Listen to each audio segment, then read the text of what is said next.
Hey folks, and welcome to Drinking Alone with Friends, a podcast where three friends drink alone together. My name's Chris. What up? It's Tud. And I'm Obert. And I gotta ask, Chris, was the pre-hangover worth it?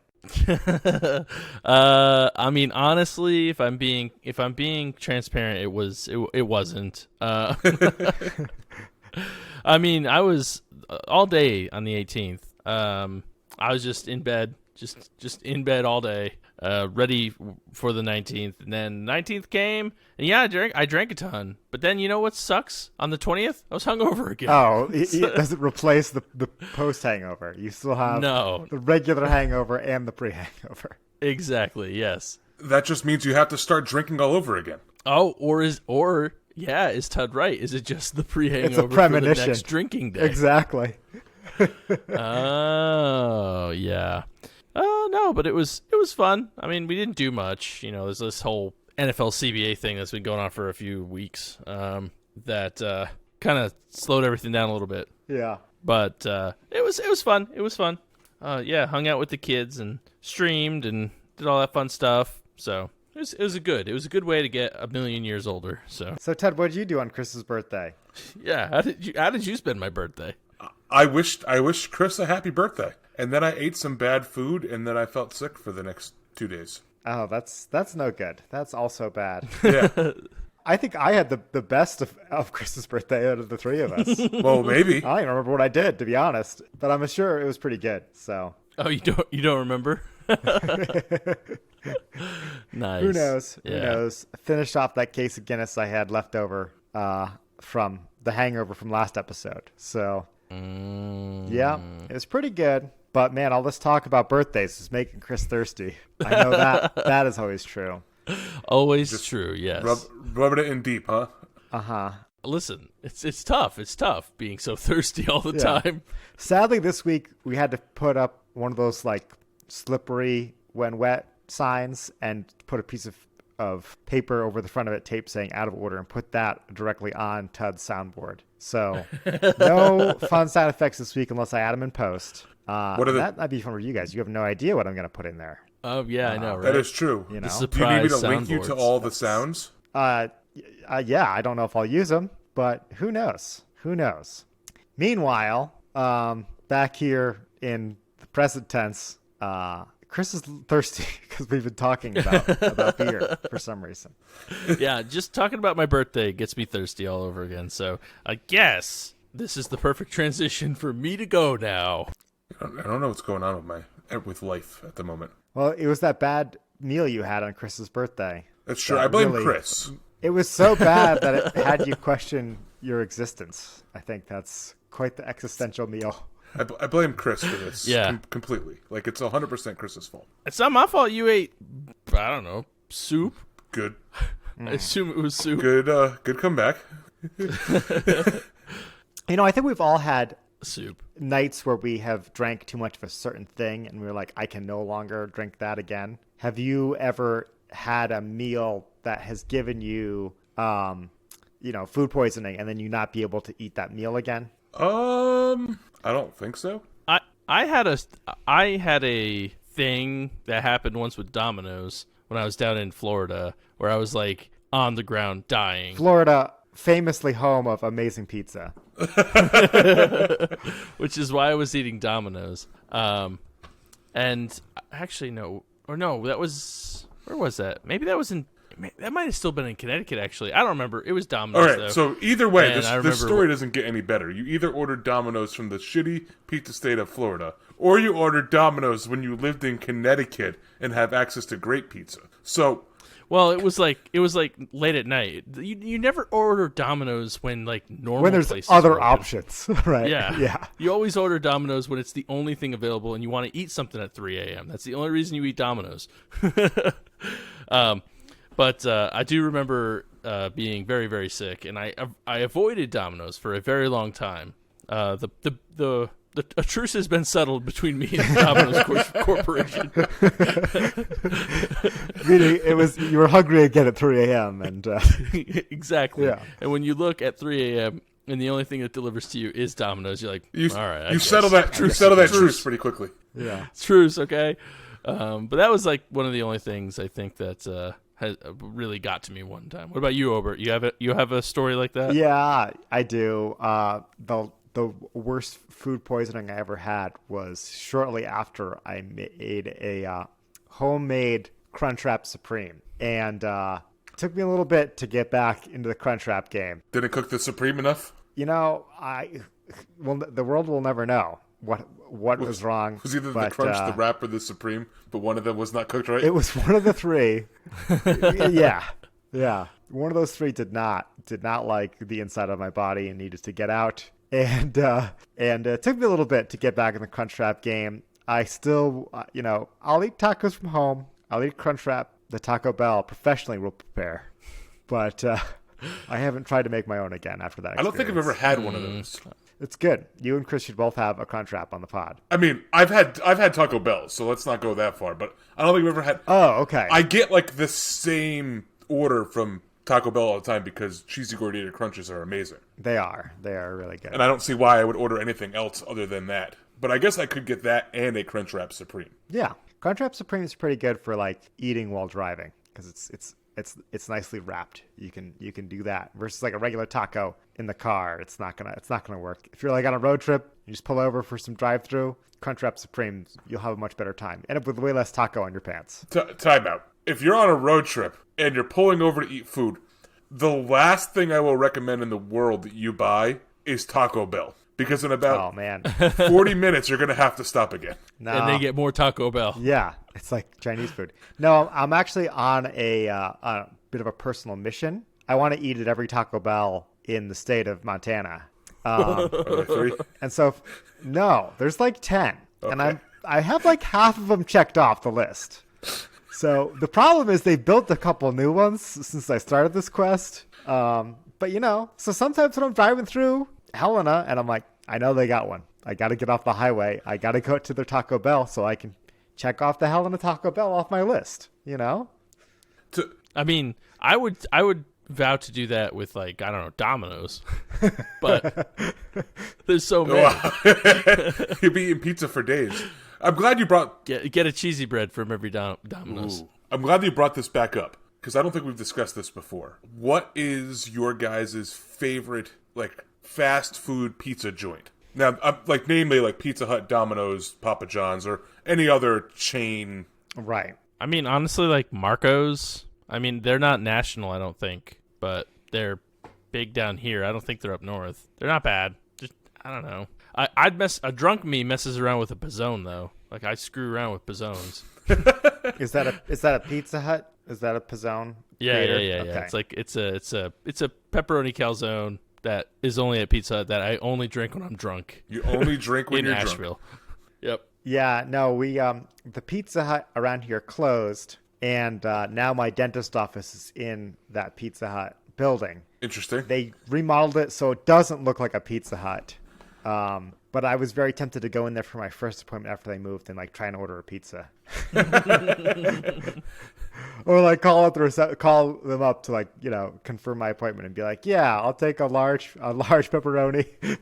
But yeah, so I guess the only one I have around here is Domino's, which I've only ordered from once, and they gave me the wrong pizza. So yeah, that's good. How that went. No, I think I would go with as far as chain, Papa Gino's, but as far as like national chain, I think it would have to go I think I'd probably have to go Domino's. I think Domino's is better than the other two. Yeah, we have a Little Caesars, which I don't think is even in the running. I don't know. I think it's better than Papa John's. I think Papa John's is terrible. Papa John's is pretty bad. I will attest to that. Yeah, I don't think that was in the running either. Yeah, no. It was really a 2-horse race. Even though there's like Shaq's part of Papa John's now, but Shaq? No, I me like Shaquille O'Neal. I was like, what type of restaurant is Shaq? The basketball guy. Yeah, the big basketball man. Papa John's bought all the locations to Radio Shack, and they changed their name to Papa Shack. Radio John's. But yeah, no, I think Domino's takes it. I don't think there's and as a CT native, I am not a big Papa Gino's guy. I'm gonna go out on a limb and say wrong. I'm not a fan. It's so wrong. I don't know how you don't like Papa Gino's. Yeah, Because I like good pizza. And Papa Gino's is that. No, it's not. It's not bad. It's not. I haven't had it in years. Obert, will you settle this atrocity that he is committing here? I like Papa Gino's. I never went there when they had like the unlimited all you can eat deal that they would do on like Wednesdays. That may have been the last time I was there. I think we went like senior year of high school, and that might have been the last time I had. So you're talking 15 years ago. Are they even still around or open? So kind of. I mean, I think they're slowly going out of business, but like there is still one in like Willimantic, I think. Like I used to work right across the hallway from Papa Gino's, so I had Papa Gino's like every day. That's also when I gained like 150 pounds during college. It's because I was eating 2 slices of Papa Gino's and a half a thing of breadsticks every shift, and it was glorious. Right. I forgot you worked. It was at a shoe store, a Foot Locker. And I'm not gonna drop the name of the company, but yes, I did work at a shoe store, a sporting goods store, if you will. It's named after a Greek god. Yeah, that Nike store. Anyway, Zeus's Zapatos. Yeah. Anyways, I'm thirsty. Yeah, all this talk of pizza has made me thirsty. Has made us thirsty. Should we sing it together? It's beer. I'm 30. And I'm thirsty. We're working like a dog all week long, so maybe something cold won't hurt me. Yeah, baby. Beer 30. It's time to party. Yeah, baby. All right, so today I have something from Blue Jacket Brewing, which is out of Washington, D.C., and it is called Fully Mad Fat, and it's got a picture of an orange cat on it. And I saw it because pay homage to our friends at Fat Orange Cat Brewing Company. Yeah. Interesting. Did they brew it with Fat Orange Cat, I wonder? No? No, they brewed it with Interborough Artisan Ales, I believe it was called.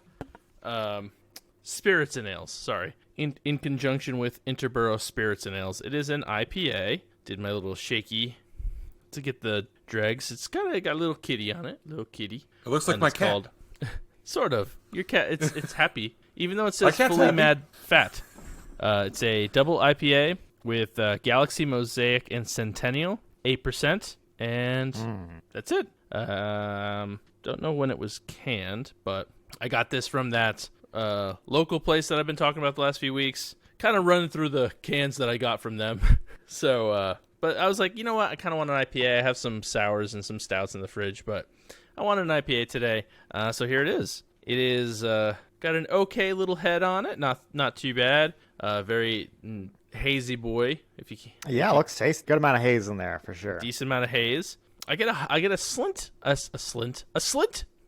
hint, or a slint, as it's known. Yeah, that's what we're calling those now. You did it. Like, you combined them. Yeah, I'm all about trying to cut back on time, stuff like that. So economies of scale, just shutting words down. Yep, we got a slint or a C-bot, as Chris calls it. But I get a slint of citrus on the smell. I'm maybe like an orange or something along those lines. So let's see what the mouth tastes or maced. Let's see what the mace taste is like. You just made the word taste longer, you know. The mace taste. The mace taste. Huh. Oh, this is really good. Not gonna lie, I was when I smelt it from the can, I thought it was gonna be a little bit too malty. And there's some malt to it on the back end, but it's not too bad, honestly. Like it's good. It's got some sweetness and some bitterness. The bitterness is up front, but not too bitter, nothing too crazy. And then it turns into like a decent amount of juice. You get hit pretty hard with some of that citrus. And then it finishes off with a slight malt, but nothing too bad. It is a little bit sweet in the middle, but not like it's like orange sweet. It's not like fake sweet or anything like that. But dang, okay, all right. I'm a fan. So the smint was good. The slint was good, yeah. Or slint. I don't know. Really easy drinker. It's 8% alcohol. Doesn't taste it. It's got a nice mouthfeel to it. It's like I said, they got that orange citrusy taste to it. So that's always good. I'm trying to. What was it? The Galaxy hops. How it like hits your tongue. I think that might be the bitterness or something right up front. Like, you know how it feels like a million stars in your mouth. What did we said something about that? I don't know, a million episodes ago. But I think about green, to be honest. But Is that what it tastes like? I mean, maybe a little bit like a mellowed out green. Not quite as green, but I do get not as skunky of a weed. Oh, snap. What's a weed? Like a dandelion? Well, that's why green got its name, is because it smelled like marijuana. Like dandelions It's weed? the entire reason behind the name. I don't get a lot of skunkiness out of green, but I haven't had one in a while, so maybe I don't know. I also don't know what dandelion smells like, so but but anywho, off of that subject. But this is a solid beer. For something that I just randomly picked up, I'm like super stoked by it. I've never heard of Blue Jacket, especially being out of DC, so it's kind of like a cool little thing. And I've never heard of Inner Borough Spirits and Ales. It sounds like it's like a shop or something, more so than like a brewery. Right. Yeah. And unfortunately, it doesn't give like a story of the beer on the can, but I will say solid. So if you're ever in the area, or if you ever see these guys, pick it up. Maybe it's just me, but as someone who's drank many, I mean, I would say a few IPAs. Like this is a solid double. So using the old Google machine, Interborough Spirits and Ales is a Brooklyn-based brewery and distillery. Oh, that's cool. Oh, I thought it just had ghosts. That was what I was confused about. It's a Brooklyn-based ghost.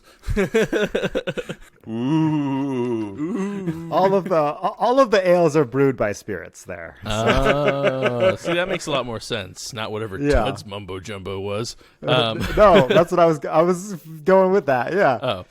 Oh, but I mean, this beer's solid. I mean, I'm gonna give this a 4.25. I think it's very good.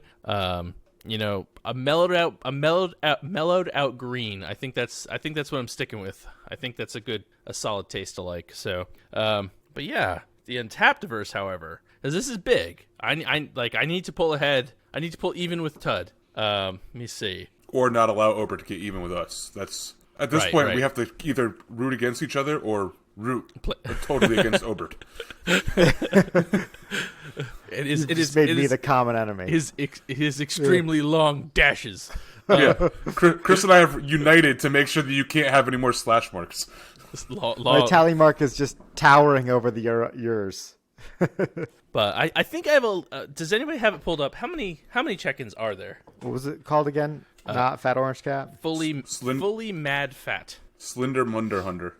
Yeah, I have it here. It's only 432 check-ins. Okay. I think it's going to be close to where I'm at, but I think it's going to be a little bit lower. I'm guessing a 4.16. Lock it in. Not perfect, but tough to beat. Chris says 4.16. The actual review rate average is a 4.14. Yeah, all right. There we go. Okay. 0.02. Wow. 0.02. Put it on the board. Put it on the board. Yes. Okay. There we go.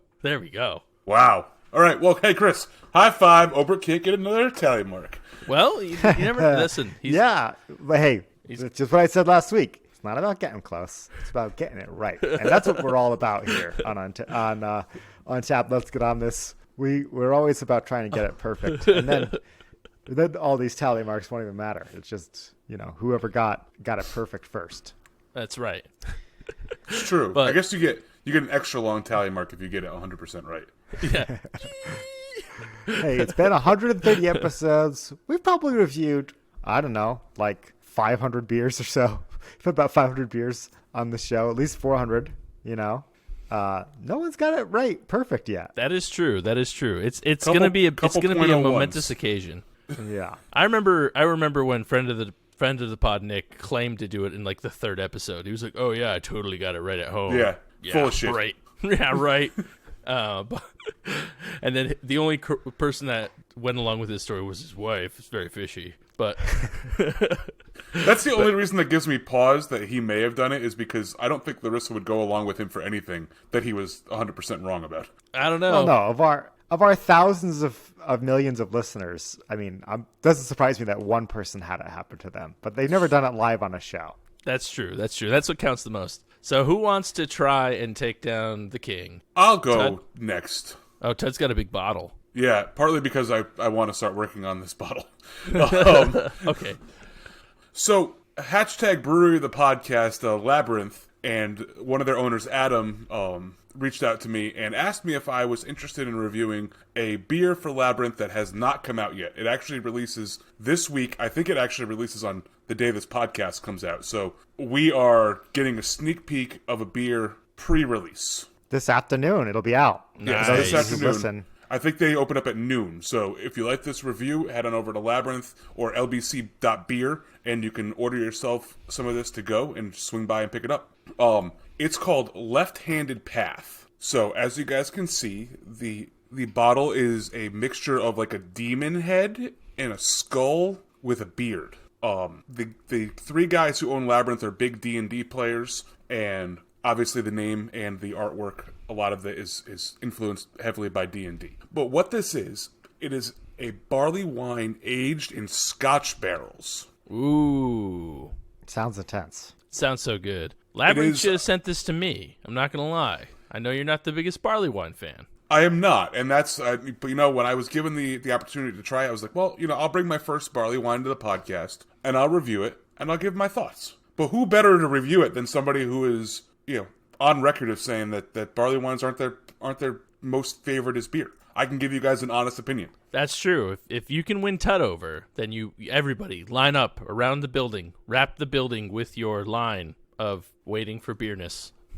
Yes. So And now it It's in makes a- sense to it's me a- why. Now it makes sense to me too why Tud is just like, well, you know, as long as Over doesn't win, because this is not going to have any reviews yet. So I Correct. see the Yeah, plan. Oh. I'm going to set the review. I mean, so whatever I say is technically right. I mean, you really just I guessed it on the nose. This is a 16.9 fluid ounce bomber, 500 milliliters, 15.5% ABV. That's right, I said 15.5% ABV. That is a big beer. Damn. That's a big beer. And the bottle says, the liquid entombed in this bottle was summoned from the blackest depths of the void and aged in a mix of peated and non-peated Scotch barrels. Left-handed path is best served amongst good friends. So, Nice. Hey, to that's you us. guys. I think they meant to share, though. We'll take it. We'll take it. I mean, have you invented virtual beer sharing yet? I'm working Once on we it. do, we have to change the name of the podcast, though. That's true. Drinking virtually with friends. Yeah. So, on the nose, it smells like a normal ale. It smells very just like lagery ale type, just normal beer smell. No if that scotch makes or any nothing? sense. No scotch. Smells like you just walked into a brewery. Yeah, it's got that brewery type of smell where it's just it's beer. As you guys can see, super dark in color. Lots of caramel notes. Maybe a little bit. It's definitely darker than caramel, but it's not. I mean, I can see through it. It's kind of reddish in hue in person. It's a beautiful looking beer. Poured clean, head kind of sat around for a little bit, dissipated a little bit. Go over to Instagram, check out a picture of this with the awesome background that we kind of put together for it, and give it a like, and let's dive in. I like beer. It makes me a jolly good fellow. Obert, I want you to insert that just because now. I couldn't find it. Sorry. He tried so hard. This is future Obert timing in to let you know I couldn't find it. I looked really hard. All right. So first things first. For a 15.5% ABV beer, this has no boozy flavor to it at all. No boozy burn. I don't taste booze. It's wow. Like that is it's the thing. It's the first time I've ever drank this high of an ABV beer and felt nothing. Yeah, that actually has me a little concerned. Have you gotten COVID tested lately? No, I get all the flavor. We're gonna get into that. I wanted to point out, usually when you think 15.5% ABV, I mean Scotch barrel aged ale. You're gonna Yeah. get the booze. you think there's gonna be a little bit of burn, and there's none. That this is dangerous. All right, so getting into the actual tastes. It's very smooth, obviously by the lack of the burn. I think you can definitely tell that from my description. I have to say, it's better than most Scotch-aged barley wines. Better than most barley wines I've had, let alone Scotch-aged barley wines. I gotta say, I'm not a big fan of Scotch ales. I'm not a big barley wine fan. So this is a combination here where I was going in saying, nah, I'm not into it. I'm not a big Scotch drinker either. more of a bourbon guy. I just don't like I don't like peat. It's not my thing. Fuck F Pete. you, Pete. Yeah, fuck off, Pete. And people name Pete too, just for good measure. That's what I meant.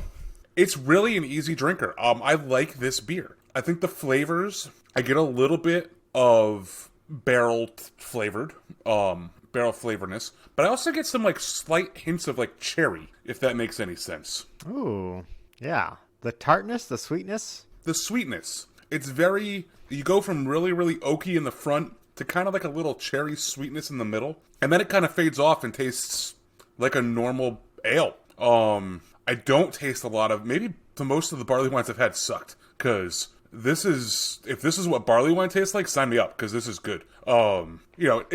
Is it my favorite? No, but it's not what I remember barley wines tasting like either. Maybe it's just been too long since you had your last one. No, I try them pretty regularly just to see if I still like them. I had one a couple weeks ago from another local brewery. That was okay, but it was definitely, I was like, this is a barley wine. This is interesting because I've never had a barley wine that was sweet in the middle like that, and that to me is a game changer because it's getting away from more of that like rough and boozy malty flavor that most barley wines are, and this is more of a really oaky in the front, kind of fades off into some sweetness into a nice smooth finish, and dangerously drinkable at 15.5% ABV. Yeah, they weren't kidding when they said share it with friends. It doesn't sound like it's 15%, just from what you're saying. Yeah, I feel like they may have mislabeled the bottle. It's really like 1.5%. Barley wines are normally pretty boozy, so that fits the style. You're like, it's sweet and it's good, and I'm gonna chug the bottle. Don't chug the bottle now. No, not to. No, he's already done. Oh, damn it. It's gone. No, like this is something like, honestly, I wish you guys were here so we could have shared it, because I think this is something that I know you guys are both bigger fans of barley wines than I, but I think even you guys would sit here and say, wow, that's one heck of a beer. Nice. Well, it's quite the endorsement. Yeah, it was given to us to review, so, maybe my opinion is swayed a little bit, but I feel... We always say we can be bought. Yep. We definitely can be episode bought. 1, I think we've said that. But this is different. This is not, I'm not being bought by this beer. Because, like I said, I've had barley wines from other good breweries in the area. I've had them from Fox Farm. I've had them from Coles Road. I've had them from Two Roads. It's never my thing. This is different. I like this beer. I will actually, probably on Thursday at noon, log on to lbc.beer, and I will probably purchase myself a bottle or two. That way, the next time you guys are actually in town, I can share that bottle with you guys, as the bottle says. And then by then it might even be like 17.5% ABV, depending on when the hell you guys come back to Connecticut. Yeah. 6 months. Almost there. Well, there you go. So it might be like 15.7 by then for you. So as far as a rating goes, oh wow, it is, I can feel the booze. Whew. Yeah. You know when you do that, when you're drinking and the room starts to move a little bit? Anything. I'm just staying still. I'm staying still. What are you talking about, Tud? No, this is a good beer. I would be interested to know if Untapped has a rating. I don't think it does. But somebody check just to see if I can play the game or not. Not on Untapped, Tud, unfortunately. No chance for you to get on the board this week, but what did you think it was? Well, I think automatically I'm right then, because I'm going to be the only one to ever have checked it in. So we can argue semantics, but I deserve a long little squeaky mark right next to my rating. We'll argue semantics later. That sounds good. No, I'm going to give it a solid 4.0. This is really good, solid. It's by far the best barley wine I've had. Still not, like, if I had to choose between this and other Labrynth beers, I would probably still choose like one of their IPAs, because I think that they're really, really good. But this is definitely something to switch it up. And I've been kind of on a kick recently of switching up what I drink just to try new things. And this falls right in line with that. So this is good. 4.0. I kind of leaned to 4.25. I thought maybe giving it that high of a bump, but I just, the style is still not quite my thing. But this one I do like. Nice. That's awesome. And so, I think that leaves us with only one person left to review a beer and or a cocktail. That's right, Tud. Thank you for remembering me. And I feel like you, I went before you last week, so I thought it was only fair to let you take the middle review this week. But I have a beer I'm very excited for. Got a special package in the mail the other day from one of our favorite listeners, Sal, who's always kind to me here, and a lot of beer in this package is from Evil Twin Brewing. That's what I'm reviewing from today, and that's their blueberry jelly donut, Even More Jesus. Interesting.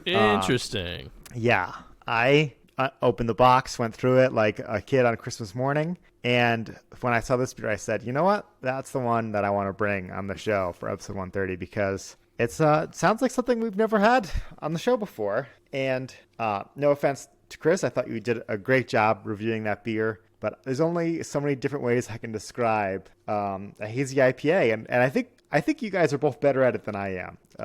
I just like, it tastes like a New England IPA, but this one will certainly not do that. So while I crack this beer open and pour it, this is from, our favorites here on 12%.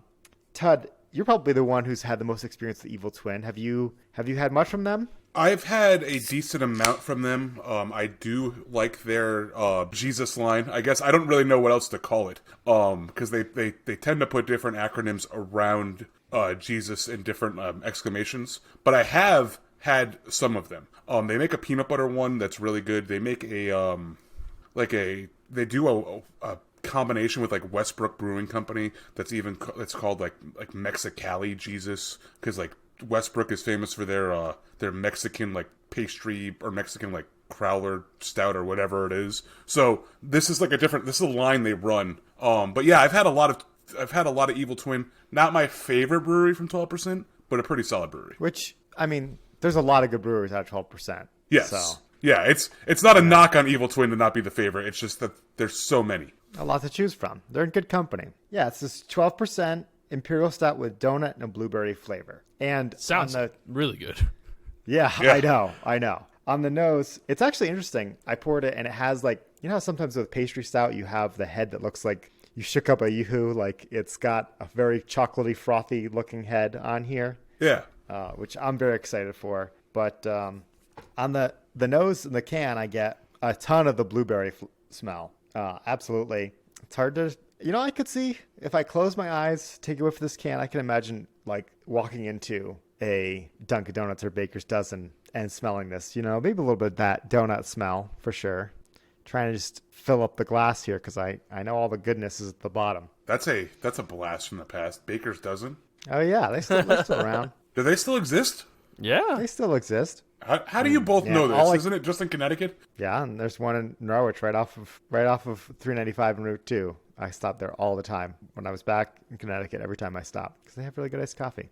They do have good iced coffee. I will give them that. But anyway, back to the beer here. Yeah, on the nose of the glass too. Ton of that blueberry jelly donut smell. So here we go. The Slint. The Slint. Ooh, man, that's rich. We might not like Pete on the show, but we like rich. That's a good descriptive word that we don't use enough of, is rich. Well, I think I have a few more pastry stouts coming, and this is absolutely pastry stout, and it is very sweet, super chocolatey. Blueberry hits on the front. It doesn't really follow through with the blueberry, but I get that confectionery, the nice glaze sugar taste of a donut in with this beer. It's a good thing I didn't have any dessert because this is like, this is it for me. This is like dessert in a glass for sure. And thinking back on pastry stouts, I think, in my opinion, I would associate Evil Twin as being one of the, what's the word I'm looking for? Pioneers of the pastry stout game. I mean, they've been doing this Jesus line of stouts for as long as I've been doing craft beer. And, that's a long time. I mean, so it's... They're kind of the pioneer. I mean, them and a few other breweries like that Westbrook Brewing Company I was talking about. But Evil Twin's always been at the front of this game. Okay. Very cool. Yeah, one of my biggest regrets when I was back in Connecticut was not making it to 12%. Because in my mind, it's like a Willy Wonka type factory. Where there's like, you go to different sections of the factory and there's different breweries making different stuff. And there's all kinds of crazy contraptions and weird magical science happening on. And you'll see... But wow, this is tasty. This is really good. Yeah, I think I don't know how much more there is to add other than it's just a explosive flavor of chocolate and sugar and blueberry, and for sure more chocolate than any of the other flavors. It's, we didn't say it on the podcast, but billion SRM, really, really thick, delicious, stick a spoon in it beer. Do you get a lot of jelly or no? No, I mean, more blueberry than any kind. I think like blueberry jelly, just like blueberries in general. Just like blueberry plus sweetness. I don't know. That sounds like jelly. Yeah, it sounds like jelly. And I'm not a fan of jelly in my donuts. I don't know about how you guys feel. I'm the same. I don't like. I mean, I don't really like donuts in general. I know that that's kind of a thing, but like I don't mind jelly in my donuts, but I kind of prefer like I guess like raspberry or strawberry as far as like than blueberry. As far as like jellies go, I definitely don't like grape. But yeah, for the most part, I kind of don't really like donuts. How? Okay. I don't understand. That does not make sense to me. They're amazing. I guess I should say I don't mind. I guess I don't hate donuts. I think that if I get a donut, I eat it way too fast and I don't enjoy the donut. So therefore, to me, it's not worth getting a donut because it's just like because you love them too much. He eats it too fast. It's like getting it's like a chicken nugget. Like I like chicken nuggets, but like I don't order chicken nuggets because like they're gone in 30 seconds and then I don't have any more chicken nuggets. Well, I was gonna say, I'm like, there's definitely times like if left to my own devices, I would like donuts are not safe. Yeah, they are not. No, it is an endless. I would just eat a dozen donuts. I like munchkins, like because I can just like you just pop those in as you go. But like at least then I'm like, all right, I've eaten like 20 munchkins. Like I feel like I've done something with my life here. If I eat like 5 donuts, I'm like, there was 5 bites. So what happened? I'm so confused. So I think the trick is Tud needs donuts and a knife. I think is the issue. He needs to cut the donuts up into bite-sized pieces first, and or then he go needs to town. much larger donuts. He needs donuts that are worth it. I don't know. So we all know that and I promise I will review this beer. But we all know that the three of us are big craft beer fans. We love reviewing beers, what gave that away? Really good craft beer.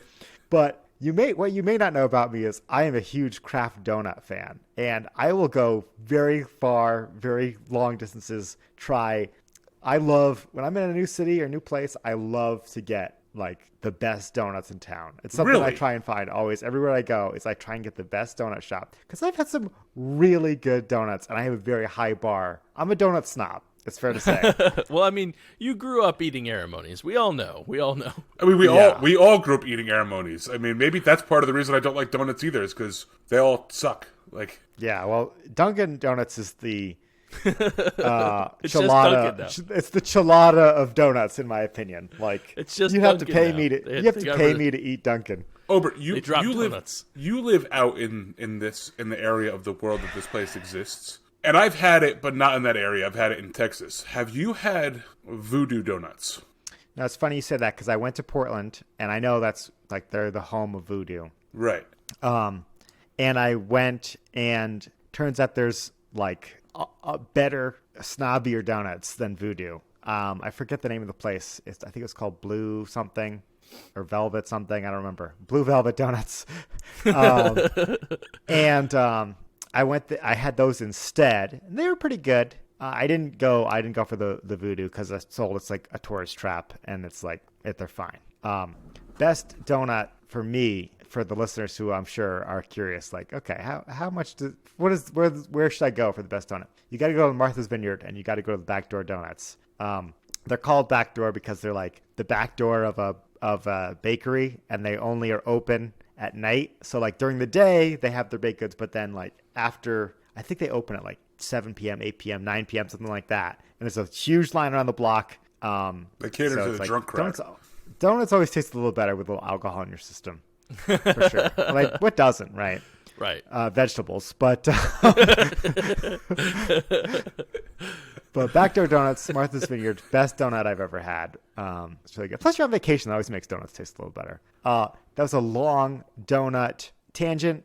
I want to get back to this beer review. But listeners, tell me where the best donuts are, wherever you live. Because I want to, it's my mission in life. If there was an Untapped for donuts, I would be rating. I'd be rating every donut shop. I guess Yelp is the Untapped for donut shops, but hey, you should TM that, trademark that right now, because a listener may steal that from you, and then boom, next Untapped exists. What are we naming our Untapped for donuts? I think Hold, HOLD, with an apostrophe maybe. HOL''D. Hold. Yeah. I mean, I can only think that might turn into like a different Different tangent. How about Yeah. The next dating app, Hold. don't up instead of Okay. donut. There we go. I like it. We'll figure it out. We'll workshop it. It'll be good. Look Or- for A little less app- eye-catching in the App Store than Hold. We can just name it Drinking Alone with Friends. That way we advertise our podcast while people are reviewing donuts too. Eating alone with sure. friends. people sharing donuts somewhere. Oh, do you use the app Drinking Alone with Friends? No, what's that about? Donuts, obviously. Clearly, What are you, an yeah. idiot? Donut Okay. alone with friends. Yeah.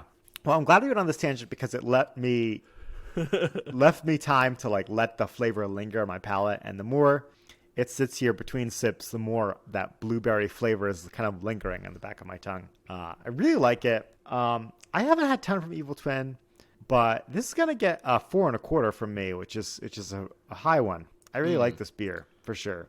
I wouldn't want to have more than a 16-ounce glass. This is talk about beers you could share with friends. This is one of them where these pastry stouts, sometimes they're tough to finish a full one by yourself.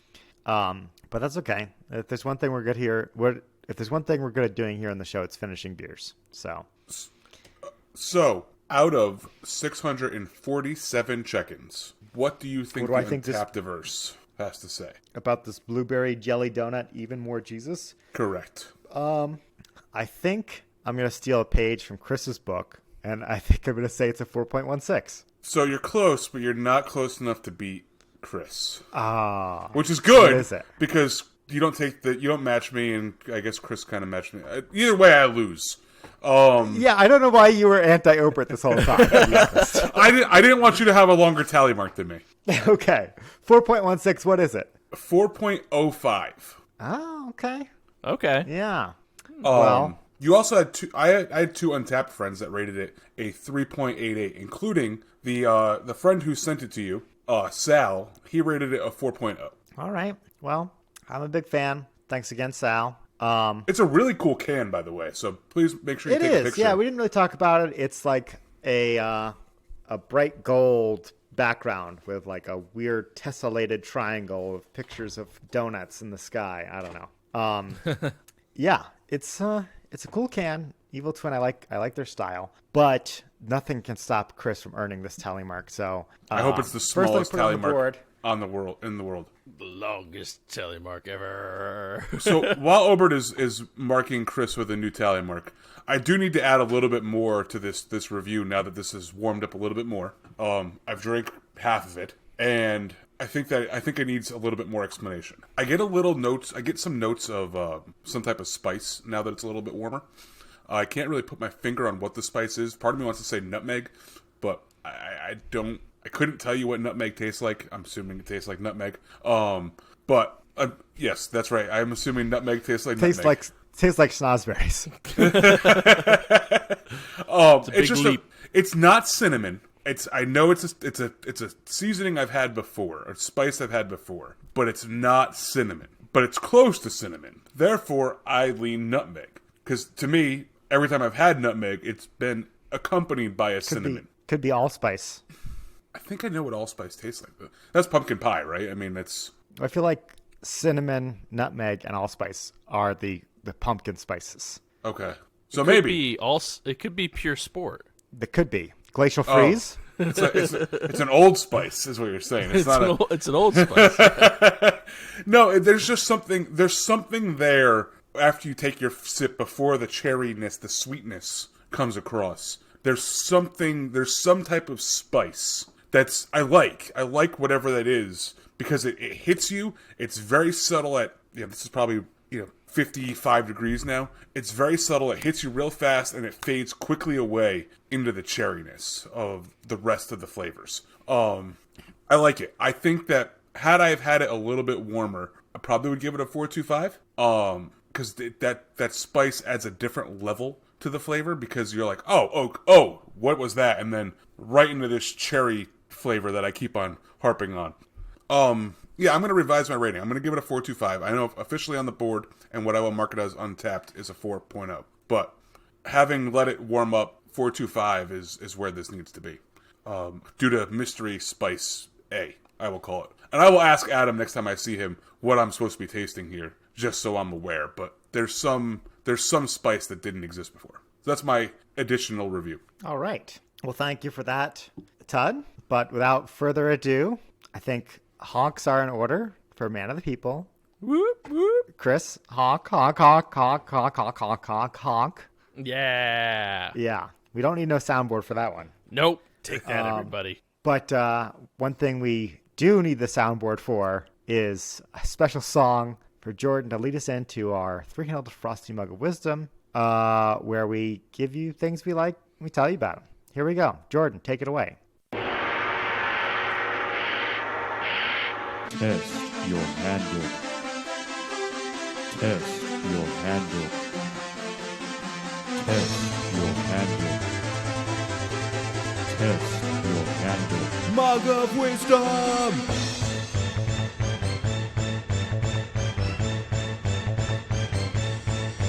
Drink.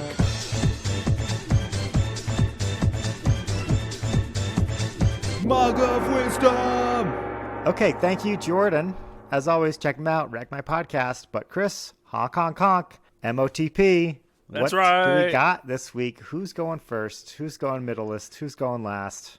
I'm going to let Obert go first this week. Okay, this is a short one for me. I think I'm behind the curve on this one. It's a Netflix limited release show that's been out for a while. We've talked about this at the podcast before. I have the start playing and the trailers turned off on my Netflix. I think that was a suggestion from Tud on how to do it, actually. Yep. So I don't see the previews, but I finally turned on to a Netflix show that I've seen for a while called Maniac. And I haven't heard of that one. this is, you might have seen it. It's like a picture of Jonah Hill is usually the cover that I see. I forget the leading actress's name. Ted, give me a Google while I talk about what Maniac is for the leading actress, because she's in other stuff, but I forget what her name is as an actress. But Emma Stone. Jonah Hill, Emma Stone. Thank you. Yeah, Jonah Hill, Emma Stone. He's really transitioned for me as someone who was just a funny guy, comedy actor, to now he does a very good job in serious roles. Not to say this isn't a funny movie, because there definitely is some comedic elements to the show. But it's really a show I can't talk too much about without spoiling anything. All I'll say is that those two characters have phenomenal performances. I think I have the last episode to finish tonight, and it's all I want to do is just finish this recording and turn on Netflix so I can finish the show, because Netflix is so good at leaving you on cliffhangers every episode. It's got a very star-studded cast, by the way, now that I'm looking at it. It does. Yeah. Who else? I'm bad at actors. Who else is in it, Ted? Yeah, so there's Justin Theroux is in it. You don't know who that is either. He's the guy from American Psycho and Mulholland Drive. Sally Fields is in it. If you don't know who she is, I think she's... Yep, she is. That's right. And then there's just a whole bunch of actors that play I don't know the story, so I don't want to give it away by naming characters, but they play numbers, I guess. There's a ton of people in here that recognizable names, recognizable faces for sure. We have to check it out. Yeah, no, I recommend it. I think it's one of those 10-episode Netflix deals. I think it's meant to be a one-season show. So, I saw a funny tweet the other day, if you made a movie that was 4 hours long, I would never watch it. Give me that as 8 30-minute episodes and I will finish it in one sitting. So true. This is a good bingeable show. This is a good Saturday pre-hangover show to just hang out on the couch and watch. Check it out. All right, that's my first handle. Who am I handing this off to? You're going to hand it off to Tud. Todd, take it away. What do you got for us this week? So I've got a bit of a life hack for everybody here. I did this this past week, and I think it's beneficial for everybody to do. During these COVID times, a lot of us are still working from home, and therefore we're using a ton of what we like to call the internet. And whether it be from working or from streaming movies like Maniac on Netflix, or watching TV, or playing on our phones, or playing video games, or downloading video games, and just avoiding people in general by staying in your house and using the World Wide Web. Logging onto iTunes, rating podcast 5 stars. Correct. Tons of things you can do on Correct. the internet. Yeah, going onto every podcast app and streaming your favorite podcast, drinking along with friends. We use a lot of internet data. It's just how it works. And a lot of people across the country have data caps on their internet. They also tend to have slower internet than what's available from their provider because usually and historically they have not been home for this long. Now, granted, we've been home for over a year now, so this probably should have been handled much, much sooner. But it's not, and it's here. And, what better way to make your end of your quarantine hopefully better now, though? But call up your internet provider and tell them that you want faster speeds. And B, on top of that, you don't want a data cap. You want unlimited data. I did this in the past week because my promo code expired on my internet, and I was able to get bumped up from 150 megabytes per second to 1 gigabyte per second, and I was able to wrangle in unlimited data because I'm working from home. And I locked that price in at the same price I was paying before for 2 years. So, and I have Nice. I have probably the second biggest internet provider in the country as my provider. So I know it's possible. The biggest being Comcast, and I have Cox Communications. So yeah, you can laugh at it. It is a funny name. It's a weird name. No, but do it. Make sure you call your IP provider, just because it's worth asking the question. And right now they seem to be in a good mood to give everybody a deal because we've been home for so freaking long. So just check it out. These people who you're calling are also working from home, so they're just in the mood to get off the phone. So do that. Life hack. Call and then lock it in for as long as humanly possible because, unlimited data and 1 gigabyte speed is great for 2 years. Yeah, and I know you alluded to, you weren't sure if I made this a handle. I did the same thing, but my handle, I think, was to get a new modem because I did the same thing, but realized when I was checking my speeds is that I wasn't limited by my internet speed. It was my modem was really the bottleneck. So I had to get so if you do this, make sure you check and make sure that your modem is not 15 years old like mine was. Yes. In full disclosure, I did have to go out and buy a new modem as well. Yeah. For this. Well, it's funny you say that because I bought a new modem and I'm like, maybe I should get a 4K TV. And saving money ended up costing me. I didn't get the TV yet. But Not yet. yeah. All right. So I'm going to hand the mug off to Chris. Chris, you've got a Netflix show. How to watch that Netflix show even faster, or have it load at least even faster. And now you've told us earlier that you had a handle. And I do have a handle. You alluded that we would laugh at it. Therefore, I'm going to hand this mug over to you. Laugh at it, but I think you guys won't appreciate it as much as I do. If you tell us how to hunt with the Hashimoto method again, Masuda method. Come on now. No. So, but it does have to do with storing trading cards of whatever sort. Okay. So what I have here, and you guys can't see it at home, I have what is called a penny sleeve. Right. It's got a Pokemon card in it, and see, you can kind of see it. See how it's kind of loose on the sides, loose on the top, things like that. It's just a plastic sleeve you would put a card in. Right. Yeah. So when you put these into protective cases, binders, this gets all bunched up and smushed up, and it just looks pretty. I don't know if it damages the card, honestly, but it doesn't look good. Well, I was watching some YouTube videos, and they turned me on to these perfect fit card sleeves. And look at that. As you can see, no excess. You saved a whole millimeter of plastic. I saved a whole millimeter of plastic.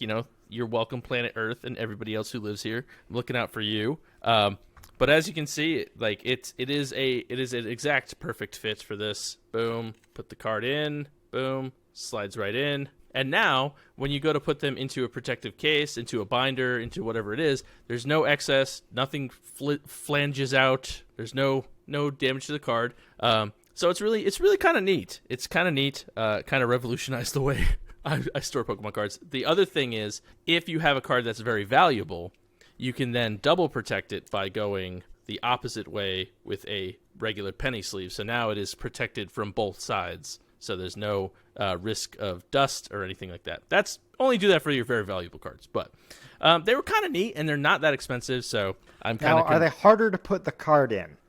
Slightly. I mean, they're harder to put the card in, but they like the cards don't. It's not like. It's just It's not like you have to like line it up just perfect and it takes 5 minutes. No. Like it's so, but and it kind of looks. Well, you always it looks lead with like one of the bottom edges, so then you can put it in and slide it over, and then.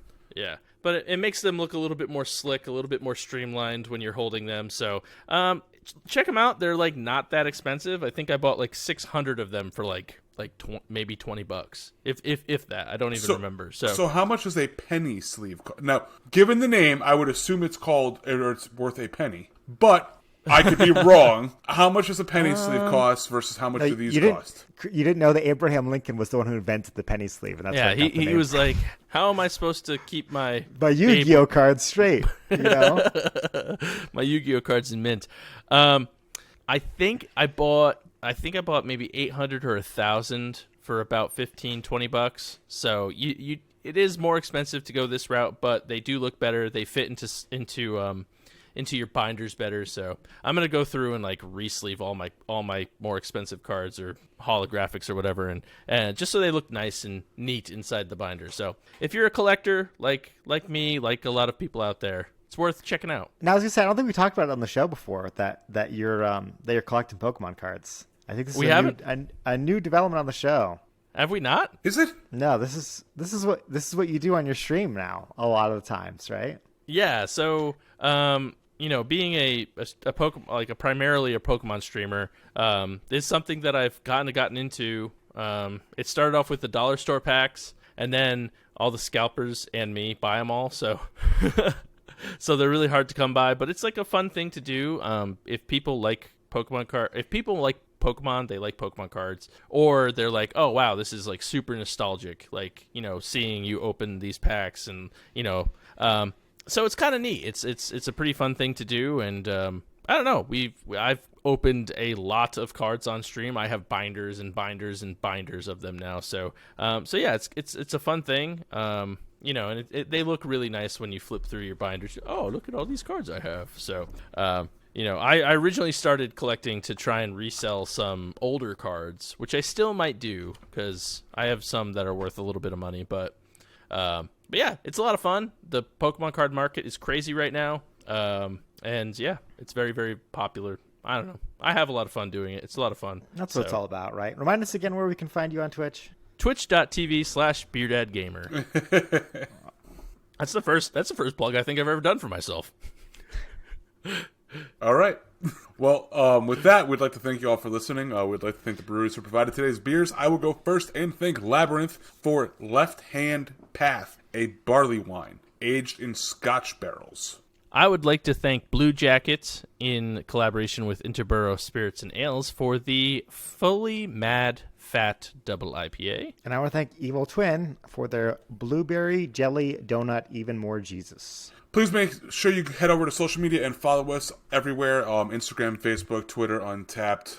Make sure you also head over to Discord and join the discussion over there. Also, make sure you hashtag follow the email and send us your questions, thoughts, concerns, things you can't post in the Discord, things like that. Also, make sure you head over to Patreon and join our Patreon list. Obviously, everything that you donate over there and or subscribe to goes towards us buying more beer. Who doesn't like more beer? Especially us. Also, make sure you head over to iTunes, as we mentioned earlier, and leave a 5-star rating and a review. It really is the best free way that you guys can help us find new people and as well as support the podcast. So make sure you're doing that on a weekly basis.